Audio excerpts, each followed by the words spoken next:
Olá, eu sou Ana Cristina. Esse vídeo eu gravei para avaliação da disciplina de preparação pedagógica e vou falar sobre áreas marinhas protegidas, biologia da conservação. Bem, começando, por que áreas marinhas protegidas? Por que proteger áreas marinhas, né? Para proteger a nossa biodiversidade. Biodiversidade não só proteger estritamente as espécies em si, de gêneros a hábitats em si, né? Proteger também os serviços ecossistêmicos que essa biodiversidade presta. Que serviços ecossistêmicos são esses, né? Serviços ecossistêmicos de suporte, fotossíntese, formação de solo, produção de comida, biodiversidade, né? Como serviços de abastecimento, produção de peixe, né? Proteína para alimentação, produção de madeira, polinização das plantas, né? E regulador também, manutenção de clima, controle de alagamento, controle de erosão de costa, purificação da água, estoque de carbono, ar limpo, também serviços ecossistêmicos culturais, né? Educação, recreação estética, lazer, gerenciamento, etc.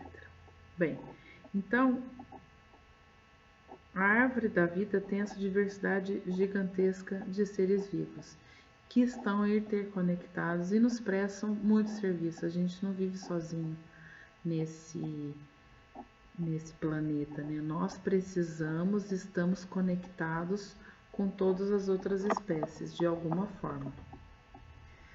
Como assim? Então, existe um equilíbrio dinâmico de teias alimentares, no caso vou dizer das teias alimentares marinhas, que se você começa a pescar e retirar os maiores peixes, né, os predadores de topo, matando os predadores de topo, você vai provocar um desequilíbrio nesse equilíbrio dinâmico existente na teia alimentar.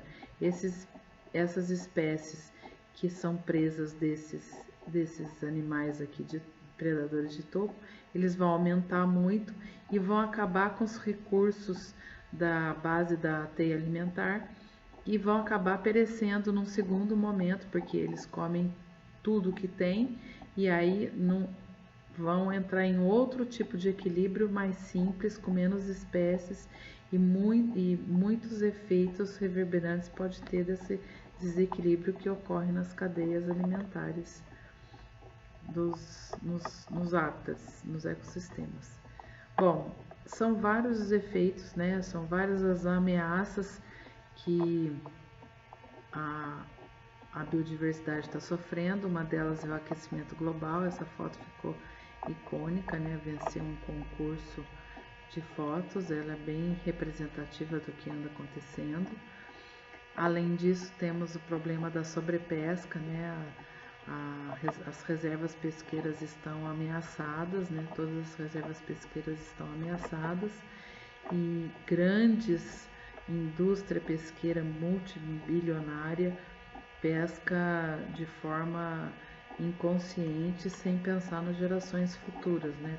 Acabando com os estoques. E também temos lixo e poluição marinha, que também traz muitos outros efeitos prejudiciais para o ambiente. Um dos efeitos, então, mais notados e falados atualmente é o do aquecimento global.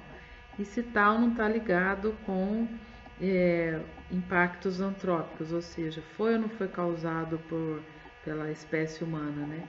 Então aqui nós temos um gráfico que vai de 1880 a 2015 e a gente nota, essa linha azul mostra a emissão de gás carbônico subindo, né?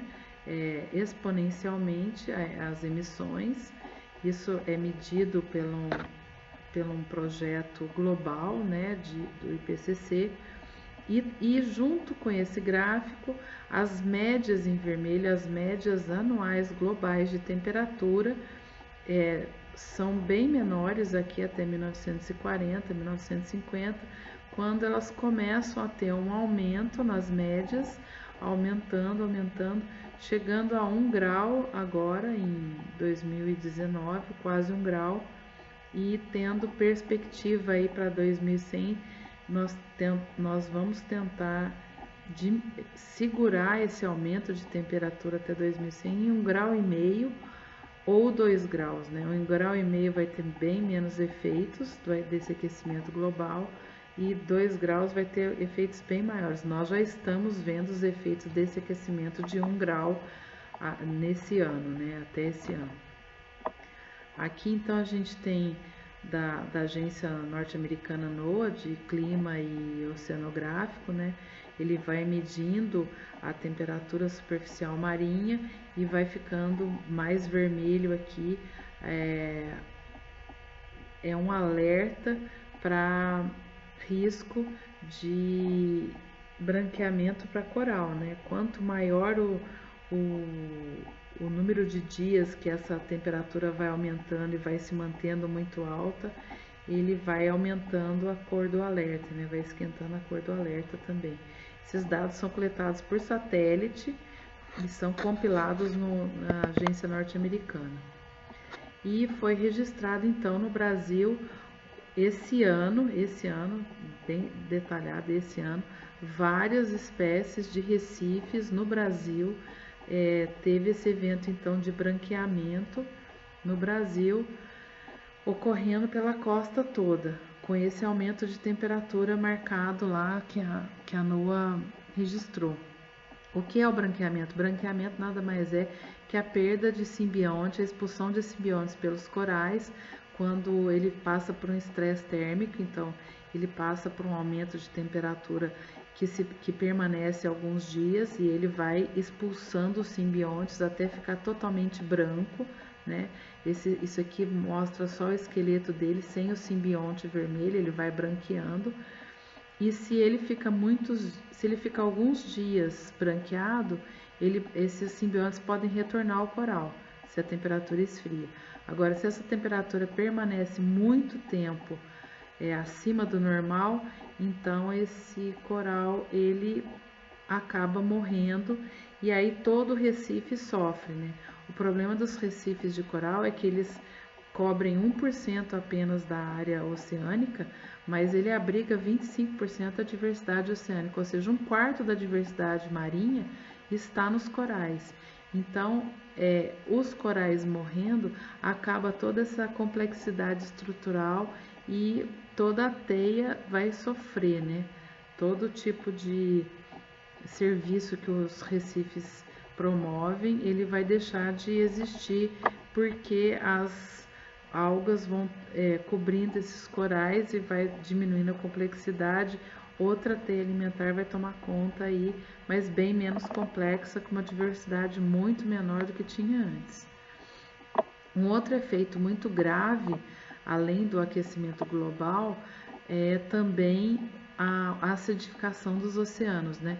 Então, também o desmatamento, queimadas e o uso de combustível fóssil aumenta a emissão de CO2 na atmosfera e esse CO2 absorvendo o calor do sol, ele vai ser absorvido pela água do oceano, vai se combinar estequiometricamente com a água e vai formar ácido carbônico, acidificando as águas. Nos últimos 150 anos, a acidez dos oceanos então aumentou 30%, e isso afeta todo o ecossistema marinho e pode acabar com toda a vida marinha, né? Pode acabar com uma parte bem grande da vida marinha.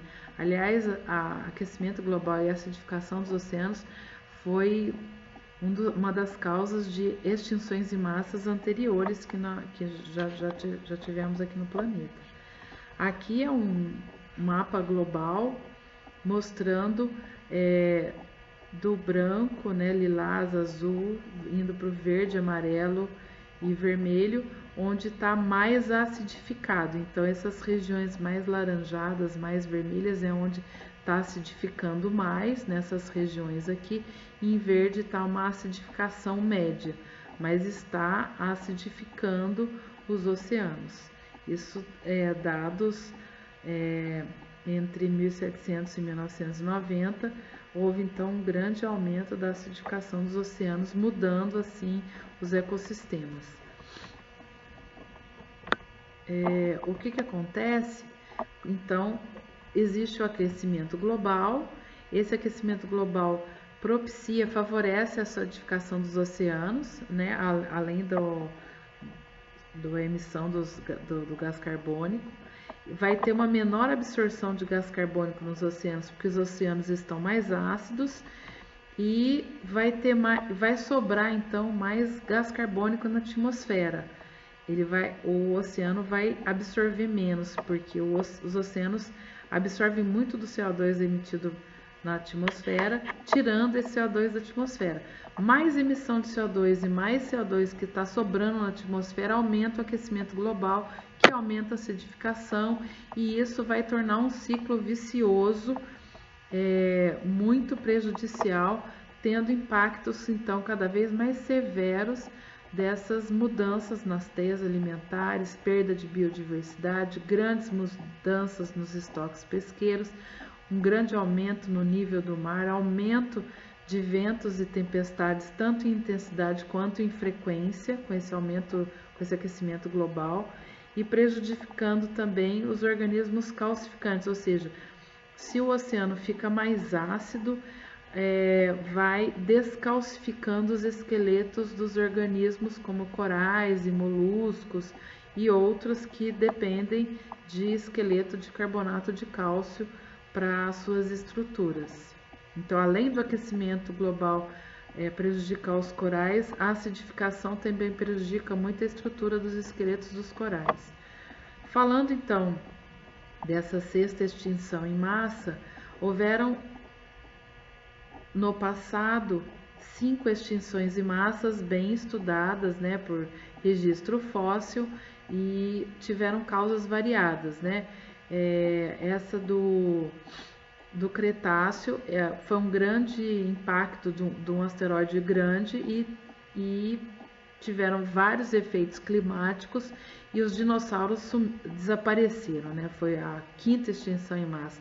Houveram outras anteriores a essa, causadas por aquecimento global, por acidificação, por também talvez impacto de asteroides ou tempestades, muita erupção vulcânica, porque a Terra foi evoluindo e tiveram esses outros efeitos, e muitas espécies foram extintas, né? Essa do Permiano-Triássico, por exemplo, extinguiu mais de 90% das espécies, né? Bom, o que nós vamos discutir aqui é essa sexta extinção em massa, que está em andamento, está começando agora, e no período quaternário que a gente vive agora, que alguns chamam já de antropoceno, causada pela espécie humana. Então vai ser o primeiro evento de extinção em massa causado por uma das espécies, a nossa espécie. Então, por quê? Porque nós estamos causando o aquecimento global. Depois, além disso, nós retiramos os maiores organismos, tanto dos ambientes terrestres como do ambiente marítimo, e os impactos estão cada vez mais severos, né? Aqui uma chargezinha, o dinossauro falando: olha, uma estrela cadente, faz um pedido. Outro, mal-humorado, que morra todo mundo. E realmente aconteceu. Será que a gente pediu para acontecer isso que está acontecendo agora?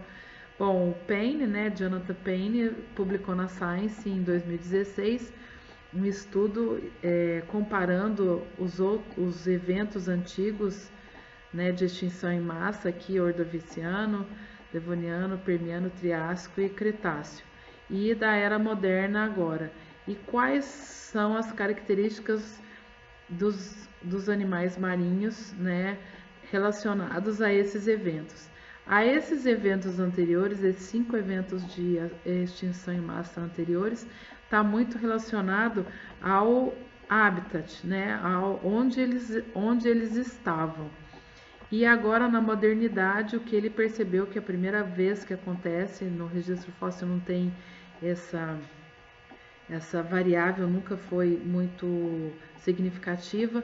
O maior tamanho, quanto maior, mais fácil de está começando a se extinguir agora. Então, as espécies que estão sumindo têm a ver com maiores tamanhos e depois com mobilidade.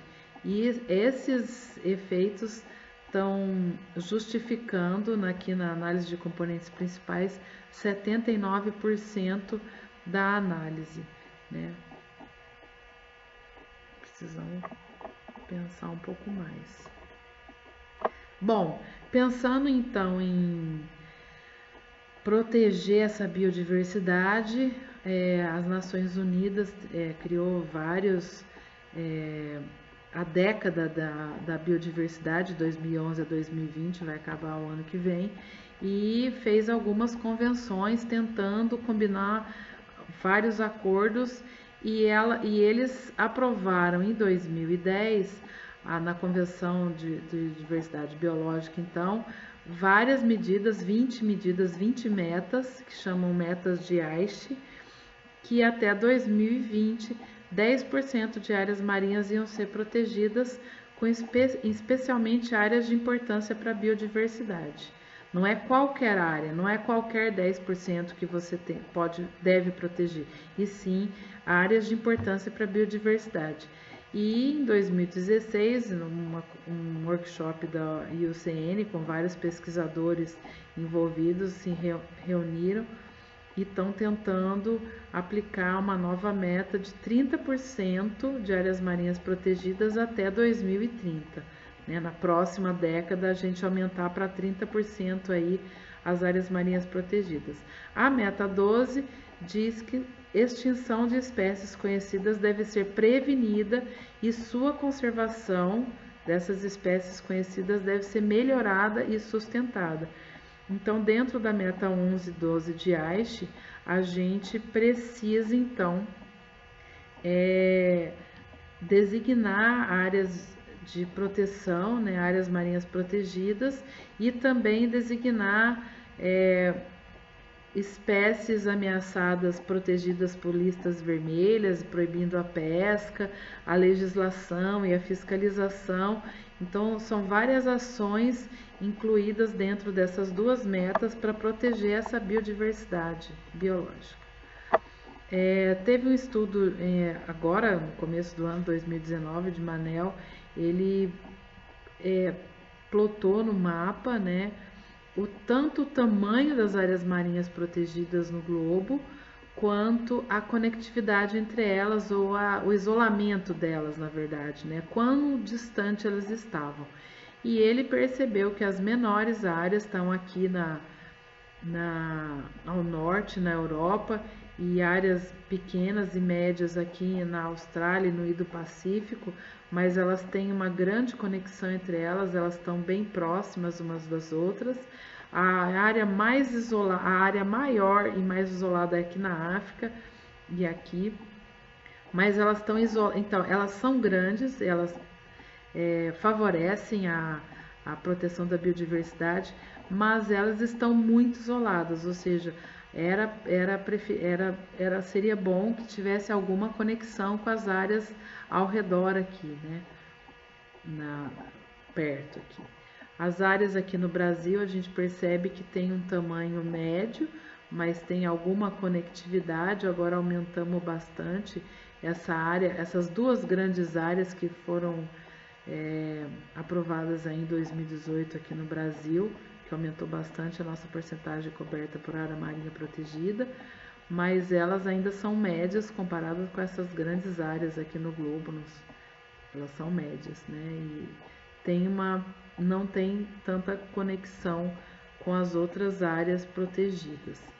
Bom, um objetivo-chave, então, de uma área marinha protegida é ter locais que exibem biodiversidade, tanto genes a ecossistemas, e também uma condição natural, portanto, beneficiando a conservação, a pesca, a ciência, a educação, a recreação. E essa biodiversidade deve ser representativa, ter uma variedade de hábitats bentônicos e pelágicos dentro de todos os reinos biogeográficos, e contemplar várias estratégias, né? Estratégias multiobjetivas, para proteger realmente todos os níveis de diversidade, de biodiversidade.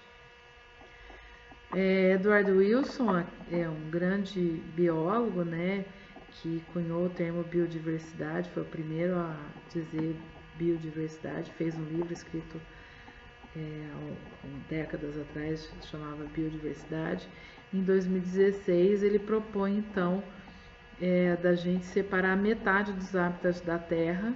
Se nós separarmos metade dos hábitats da Terra com algum grau de proteção, principalmente áreas marinhas integralmente protegidas, a gente vai estar salvando 84% das espécies. Mesmo assim, 16% das espécies nós vamos perder de qualquer maneira.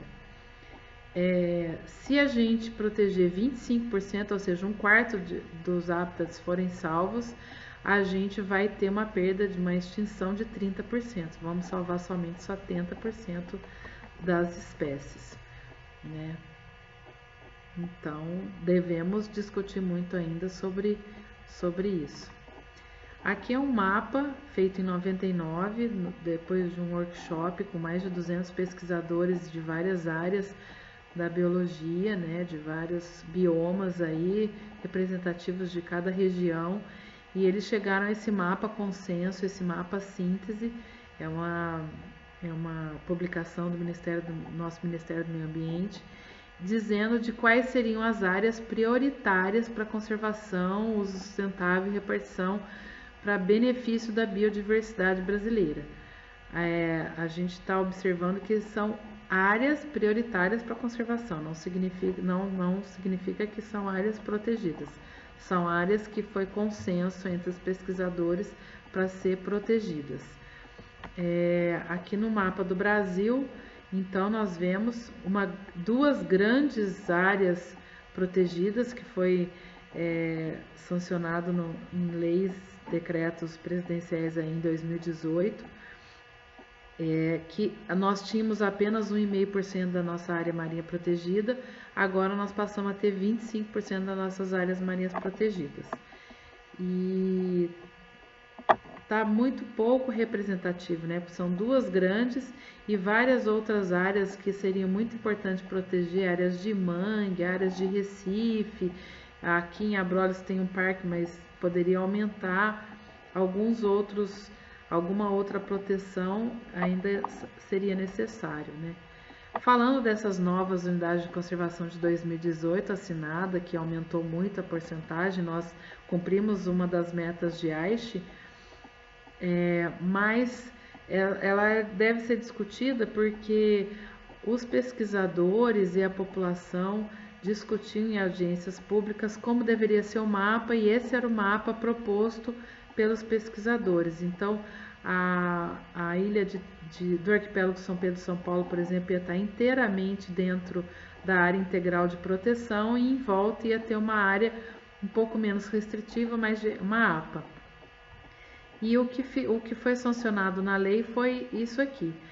Só 2 pedras estão protegidas integralmente e todo o arquipélago pode ocorrer pesca, e os recifes de 0 a 300 metros não estão protegidos, pode haver mineração, então ele não está integralmente protegido, né? A APA eu vou falar mais na frente, essa restrição de proteção. Em Trindade aconteceu a mesma coisa, a ilha de Trindade e Martim Vaz estava inteiramente dentro da proteção integral, em verde, e alguns montes submarinos também são de grande importância para a biodiversidade, com espécies endêmicas e tal.